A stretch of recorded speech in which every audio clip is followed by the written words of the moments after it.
का सो अवसर प्रदान किया, इसके लिए मैं धन्यवाद देता हूँ। माननीय अध्यक्ष महोदय, कि जिस देश में मंदिरों की छतें सोने से बनी हो और विद्यालय महाविद्यालयों की छतों में पानी टपकता हो, वो देश कभी प्रगति नहीं कर सकता। आज ये हालात हमारे क्या कि शिक्षा विभाग के अंदर चरितार्थ हो रहे हैं। मैं आपका ध्यान इस ओर दिलाना चाहूँगा माननीय उप मुख्यमंत्री महोदय जी, पिलानी विधानसभा क्षेत्र के अंदर मास्टर हजारीलाल जी शर्मा जो पूर्व विधायक थे, उन्होंने जो डिग्री कॉलेज थी उसके लिए बिल्डिंग दी थी जो लगभग 24 करोड़ के लगभग थी, वो 35 साल पहले बनी थी। सर्वप्रथम तो उस परिवार को, रावतिया परिवार को मैं धन्यवाद देना चाहूँगा। वहाँ रिपेयरिंग की ज़रूरत है, 21-22 में दी थी। आज तक वहाँ क्या कि किसी प्रकार का 1 रुपये आपने क्या कि उसमें बजट का नहीं दिया।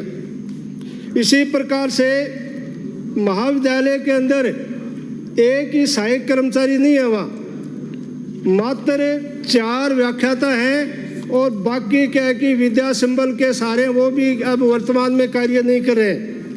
तो मैं आपसे निवेदन करता हूँ कि वहाँ जो रिक्त पद है, शैक्षणिक है, गैर शैक्षणिक है, उन पदों को भरा जाए और महाविद्यालय के अंदर दैनिक खर्चा होता है, जैसे बिजली का खर्चा है, पानी का खर्चा है, उसके तहत कंटीजेंसी का कुछ बजट प्रतिवर्ष दिया जाए। उसकी बहुत ज़्यादा आवश्यकता है। वहाँ पर्याप्त बैठने के लिए फर्नीचर नहीं है, तो फर्नीचर का भी क्या बजट दिया जाए महाविद्यालय में। इसके साथ वो कला संकाय है, विज्ञान और वाणिज्य संकाय खोलने की भी मैं आप लोगों से निवेदन करता हूँ। और इसी के साथ चिड़ावा बहुत बड़ा कस्बा है, उसके आसपास 60-70 ग्राम आते हैं, वहाँ से बच्चे अध्ययन करने के लिए आते हैं। तो उस महाविद्यालय को क्रमोन्नत करने की भी आप लोगों से मांग करता हूँ। इसी के साथ मैं आप लोगों से निवेदन करता हूँ माननीय सभापति के माध्यम से कि पिलानी विधानसभा जिससे मैं आता हूँ वो विश्वविख्यात शिक्षा नगरी के नाम से प्रचलित है। वहाँ बीड जैसे संस्थान, बीड से वो विश्वविख्यात है। बिरला विद्यापीठ है, वो क्या कि पूरे भारत के अंदर प्रसिद्ध है। बिरला पब्लिक स्कूल है, जैसी अंतर्राष्ट्रीय संस्थाएं हैं। वहाँ पिलानी में पंचायत समिति मुख्यालय है, तहसील है, लेकिन गवर्नमेंट कॉलेज नहीं है। अतः मैं ये जो शहर है वहाँ 2 नगर पालिकाएँ, राजस्थान में आपको कहीं नहीं मिलेंगी। एक शहर के अंदर 2 नगर पालिकाएँ हैं। यहाँ 80 के लगभग विद्यालय संचालित है। इनमें लगभग 40,000 विद्यार्थी अध्ययनरत हैं। निकटवर्ती जो ग्रामीण क्षेत्र है वहाँ से विद्यार्थी अध्ययन करने के लिए आते हैं। और यहाँ हरियाणा की सीमा से लगता हुआ एरिया है। यहाँ के जो छात्र हैं वो गरीब मजदूर, किसान के, आम आदमी के विद्यार्थी अध्ययन करने के लिए आते हैं। तो मैं आप लोगों से निवेदन करता हूँ माननीय उप मुख्यमंत्री से कि यहाँ पिलानी के अंदर एक महाविद्यालय खोला जाए। इसी के साथ आप लोगों निवेदन करना चाहूँगा माननीय सभापति के माध्यम से कि मंडेला के अंदर कन्या महाविद्यालय खोला था। वहाँ पूर्ववर्ती सरकार को मैं धन्यवाद देना चाहूँगा कि वहाँ महिला कन्या महाविद्यालय खोला। उसके लिए ज़मीन की व्यवस्था की गई, भवन लगभग बनने के लिए के तैयार हो गया। लेकिन उस कन्या महाविद्यालय के अंदर एक भी सरकारी व्याख्याता नहीं है। वहाँ यदि एक भी सरकारी व्याख्याता लगा दिया जाए तो कम से कम बिल्डिंग वो हैंडओवर कर दिया जाए। संविदा कार्मिक है, विद्या संबल के कार्मिक है, उनको संपत्ति प्रो ये ट्रांसफर नहीं की जा सकती। तो माननीय उप मुख्यमंत्री महोदय, आपसे मैं निवेदन करूंगा जब आप इसका जवाब दें तो कम से कम एक व्याख्याता तो इससे लगा दे जिससे वो भवन उनको हैंडओवर किया जा सके और उस भवन का उपयोग हो सके। इसी के साथ वहाँ भी विद्या संबल और संविदा कार्मिकों को भरोसे विद्यालय संचालित है। तो इस महाविद्यालय के आसपास लगभग 15-20 ग्राम पंचायतें पड़ती है। वहाँ पढ़ने का कोई दूसरा साधन नहीं है। तो ये भी मैं आप लोगों से निवेदन करता हूँ कि वहाँ विज्ञान व वाणिज्य संकाय खोला जाए और जो व्याख्याता के जो पद रिक्त हैं उनको भी क्या कि भरा जाए। माननीय सभापति महोदय, मैं आप लोगों से निवेदन करना चाहूँगा कि कृषि महाविद्यालय चिड़ाव के अंदर खोला गया था, वो ही कृषि महाविद्यालय चिड़ाव की स्थिति है।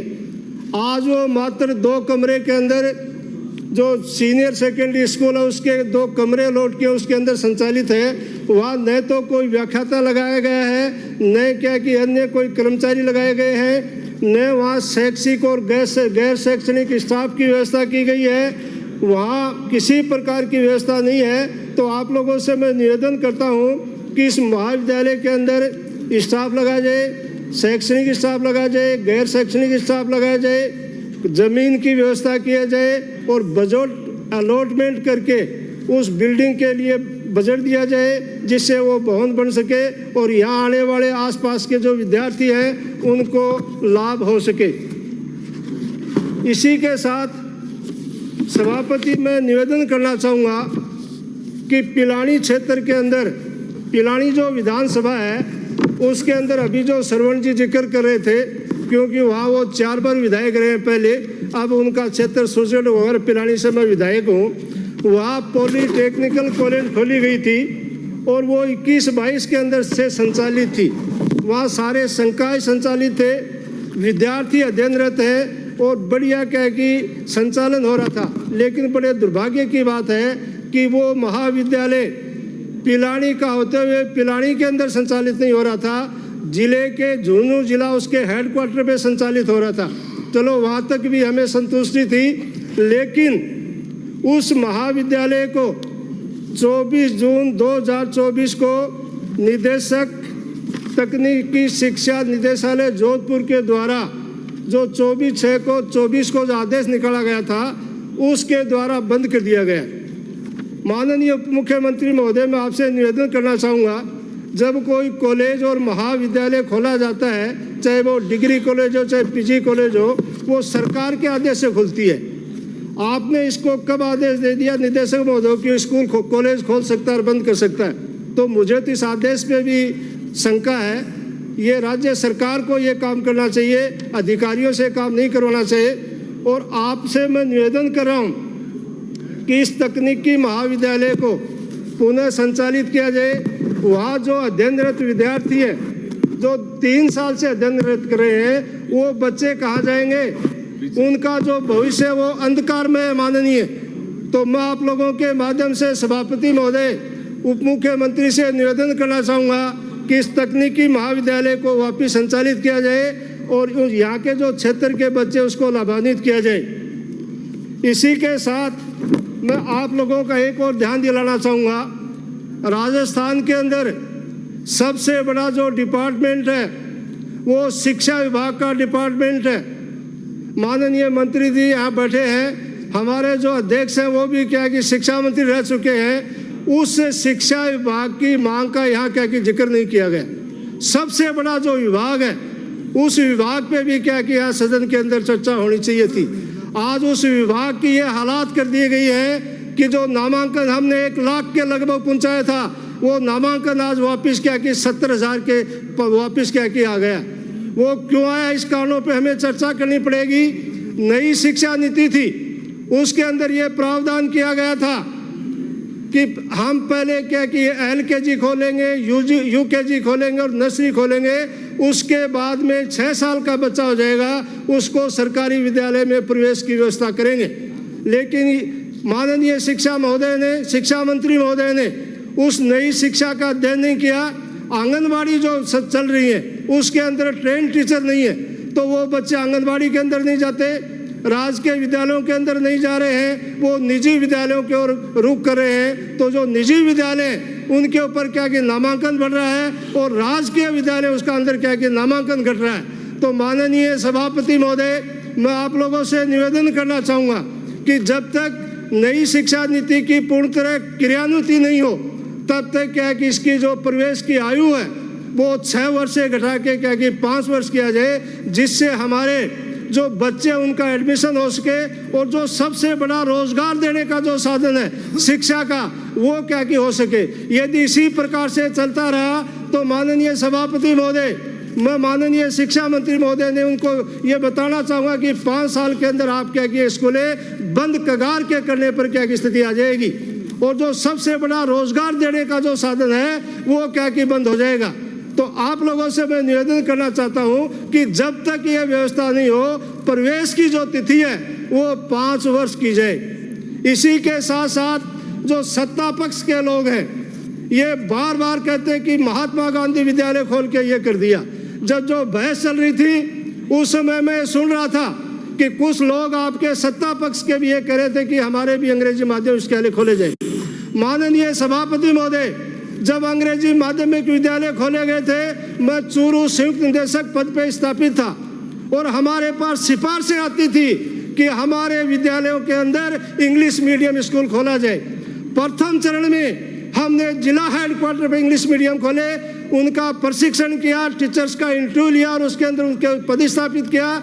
जब वो स्कीम सफल हुई उसके बाद में हमने ब्लॉक स्तर पे स्कूलें खोली और ब्लॉक स्तर पे भी वही सिस्टम हमने लागू किया। वहाँ क्या कि इंटरव्यू लिए गए, जो सक्षम टीचर थे उनका सिलेक्शन किया गया और वो क्या कि ब्लॉक लेवल पे हमारी क्या कि महात्मा गांधी विद्यालय संचालित की गई। इसके बाद में जनता की मांग को ध्यान में रखते हुए क्षेत्र के ये विद्यार्थी उसको हित को ध्यान में रखते हुए ये विद्यालय ग्रामीण क्षेत्र के अंदर खोले गए। और माननीय सभापति महोदय, मैं आपको ये बताना चाहता हूँ कि इंग्लिश मीडियम स्कूल के जो स्कूल है वही एक ऐसे स्कूल थे जहाँ IAS के बच्चे पढ़ते थे, नेताओं के बच्चे पढ़ते थे, जहाँ एडमिशन के लिए वेटिंग चलती थी। एक सेक्शन के लिए 30 की का नामांकन था, वहाँ क्या कि 60, 70, 75 की वेटिंग लिस्टें थी। हमने क्या कि अतिरिक्त संकाय खोलने पड़े थे। ऐसी स्कीम को आप क्या कि बंद मत कीजिए, उसकी समीक्षा कीजिए, इसका अलग कैडर बनाइए और उस कैडर के अंदर इंग्लिश मीडियम स्कूल के जो टीचर पढ़े हुए इंग्लिश मीडियम के माध्यम से पढ़े हुए हैं उनका आप इंटरव्यू लीजिए और इंटरव्यू के माध्यम से उनका सभापति हेतु 2 बजे तक स्थगित की जाती है।